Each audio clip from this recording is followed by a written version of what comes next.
चारों दोस्त अर्जुन, प्रिया, रोहन और नन्हा बंटी घने जंगल के सूखे, टेढ़े मेढ़े और डरावने पेड़ों के बीच चुपचाप चलते जा रहे थे। चारों तरफ अजीब सा सन्नाटा था, जैसे जंगल खुद उनकी सांसों को सुन रहा हो। अर्जुन ने अपनी पुरानी लालटेन को हल्के से हिलाया। अंदर तेल बहुत कम बचा था और रोशनी बार बार झपक रही थी।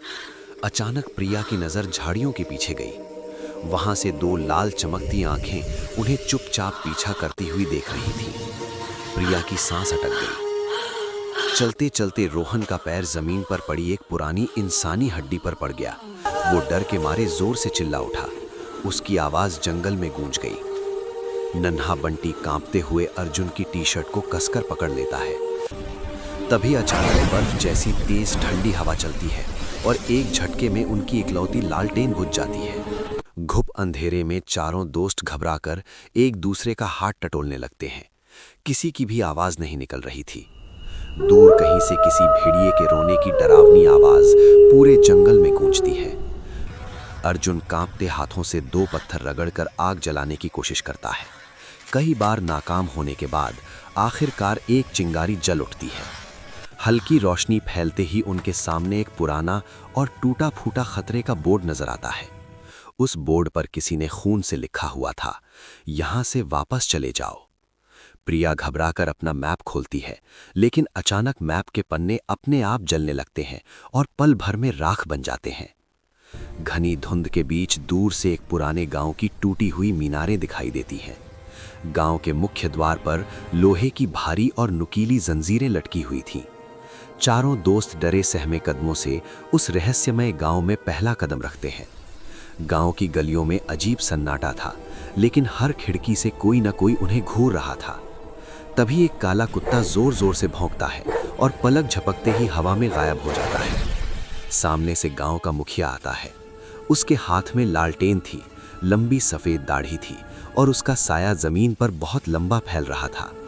वो बच्चों को ऊपर से नीचे तक घूरता है, जैसे उनकी गिनती कर रहा हो। अर्जुन मदद मांगता है। मुखिया चेहरे पर नकली हमदर्दी लाकर धीरे से सिर हिलाता है। फिर वो कहता है कि गांव में रात रुकना मना है, लेकिन उसकी हवेली उनके लिए खुली है। अंधेरे से उसका डरावना नौकर निकलता है और बच्चों को हवेली की चाबी देता है। चाबी पर जंग लगा था और उसका आकार किसी इंसान की हड्डी जैसा था। प्रिया की नज़र मुखिया के गले में लटके अजीब से पेंडेंट पर जाती है। वो हल्के हल्के हिल रहा था। उस पेंडेंट के कांच के अंदर एक असली लाल आंख बच्चों को घूर रही थी।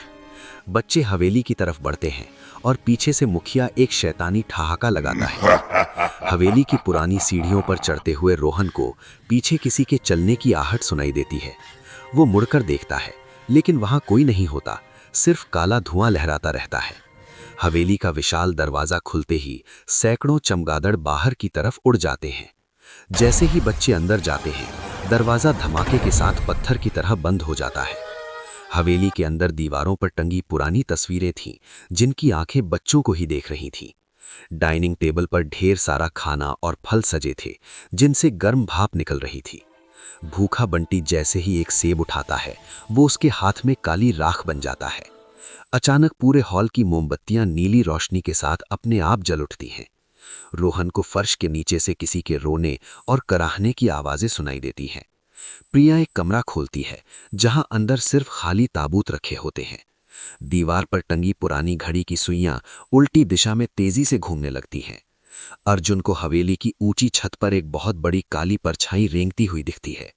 अचानक भारी लोहे की जंजीरों के गिरने की कान फाड़ देने वाली आवाज आती है। हवेली की दीवारों से गाढ़ा काला खून टपकने लगता है। अर्जुन सबको एक सुरक्षित कमरे में बंद करने की कोशिश करता है, लेकिन दरवाजों की कुंडियां गायब होती हैं। उस कमरे के अंदर एक पुराना आईना होता है, जिसमें बच्चों को अपना नहीं बल्कि पिशाच का चेहरा दिखाई देता है। अचानक वो आईना चटक जाता है और उसमें से जहरीली काली गैस निकलने लगती है।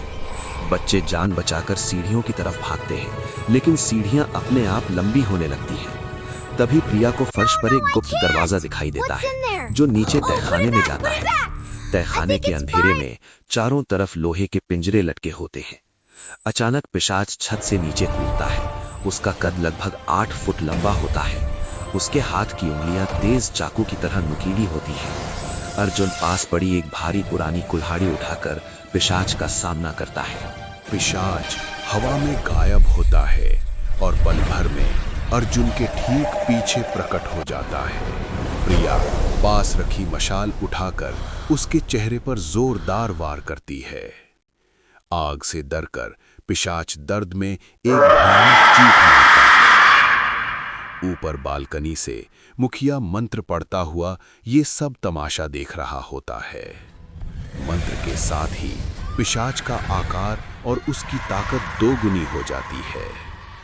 पिशाच जमीन पर अपना मुक्का मारता है और पूरी हवेली का फर्श फटने लगता है। बंटी एक गहरे गड्ढे में गिरने ही वाला होता है कि रोहन उसका हाथ थाम लेता है। पिशाच अपनी जादुई शक्ति से अर्जुन की कुल्हाड़ी के 2 टुकड़े कर देता है। तभी प्रिया समझ जाती है कि मुखिया के गले का पेंडेंट ही पिशाच को नियंत्रित कर रहा है। वो अर्जुन को बालकनी की तरफ इशारा करती है। चारों दोस्त टूटे हुए खंभों और दीवारों के सहारे ऊपर चढ़ने लगते हैं। पिशाच नीचे से बार-बार उनके पैरों को खींचने की कोशिश करता है। किसी तरह बच्चे बालकनी पर पहुंच जाते हैं, जहां मुखिया खड़ा होता है। मुखिया अपना खंजर निकालता है और बंटी की गर्दन पर रख देता है। वो पागलों की तरह चिल्लाता है कि अगर आगे बढ़े तो वो बंटी को बलि चढ़ा देगा। पीछे से पिशाच की काली छाया मुखिया को ढक लेती है। अर्जुन अपनी जेब से अपनी पुरानी गुलेल निकालता है। पूरी एकाग्रता के साथ वो मुखिया के गले में चमक रहे पेंडेंट पर निशाना साधता है।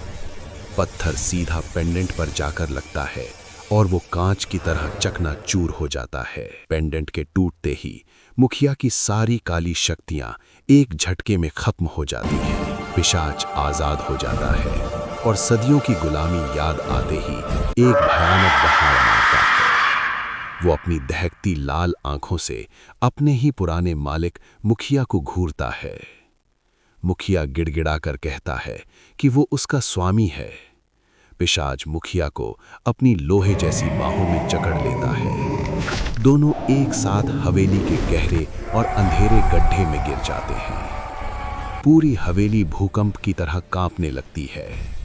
बच्चे अपनी जान पर खेलकर आखिरी पल में खिड़की से बाहर कूद जाते हैं। पीछे पूरी हवेली जमींदोज हो जाती है और काली शक्तियों का धुआं आसमान में उड़ जाता है। खुश गांव वाले चारों बच्चों को अपने कंधों पर उठा लेते हैं। एक ममतामयी बूढ़ी दादी बच्चों को चूमती है और उन्हें आशीर्वाद देती है। गांव में जश्न का माहौल होता है और हर घर के बाहर दिए जल रहे होते हैं। चारों दोस्त गांव के बीच बैठकर सुकून से गर्म खाना और मिठाइयां खाते हैं। अब उस गांव में कोई अंधेरा नहीं बचता। हर तरफ बच्चों की खिलखिलाने की आवाजें गूंजती हैं। उस गांव का नाम हमेशा के लिए वीर गांव रख दिया जाता है। चारों दोस्त अब उसी गांव में खुशी खुशी और निडर होकर एक साथ रहने लगते हैं।